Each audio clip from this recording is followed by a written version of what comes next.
In this short tutorial, we're going to show you how to log into the Fruition portal, download your scan reports, and use the Green Atlas viewer. You should have already been provided your login details. Your username will be your email address, and you will also have been given a default password. You can change that default password after logging in by going to the Account tab where there is a button to change your password. Returning to the Precision Hort tab, click on Block Scanning Reports and you will be taken to the first property assigned to you by default. This user has 2 properties assigned to them, but you may have any number depending on your permissions.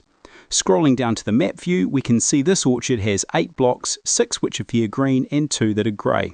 Those that are grey indicate that it doesn't have any scans for the current season. Those that are green indicate that there are current season scan reports available. We currently have block 1 selected, and we can see a fruitlet scan and a flower bud scan report for this season. You can change the block selected by either using the buttons or by clicking on the map. We can see that block 2 also has the same reports completed this season, but blocks 3 and 4 only have a fruitlet scan. Block 5 hasn't been scanned this season, but scrolling down we can find historic reports from previous seasons. Below this, there is also a section for unmatched reports where block names may have changed over time.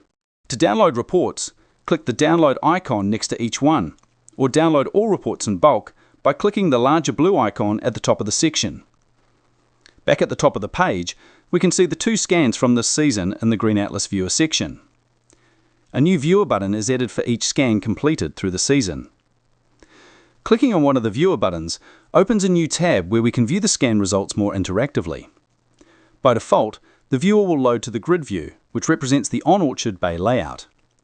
Often the scale needs to be adjusted to more realistic values, which can be done on the right-hand side by either dragging the sliders or clicking and typing, followed by the Enter key.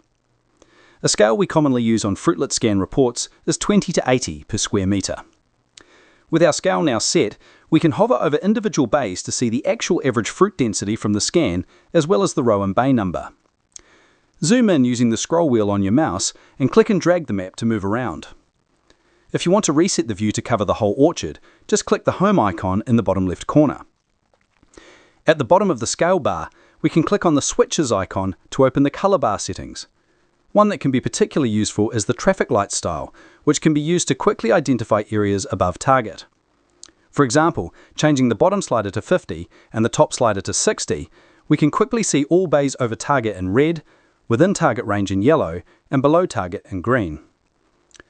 If you want to dive into more detail, click on the drop down at the bottom where it says grids, and change this to points. If we use the scroll wheel to zoom in again, we can see that the points view shows each image taken by the cartographer during the scan. Just like with the grid cells, we can hover over each point to see the information collected from that image, along with the image itself on the right-hand side. Back down at the points drop-down, change over to blocks to get a block-level summary for the orchard. Hovering over each block will bring up a tooltip showing the averages for all the metrics collected by the cartographer during the scan. Clicking on a block will freeze the tooltip, making it quick and easy to compare blocks. If you want to look at any of the other metrics in the grid or points view, you can change this by clicking on the total drop-down and selecting the metric you are interested in. The Green Atlas viewer is full of functionality, so play around with different scales, views, and metrics to visualize your scan data in a way that is informative to you. Reach out to the team at Fruition if you would like to see your PDF reports produced using different scale settings you find useful, or if you have any other questions.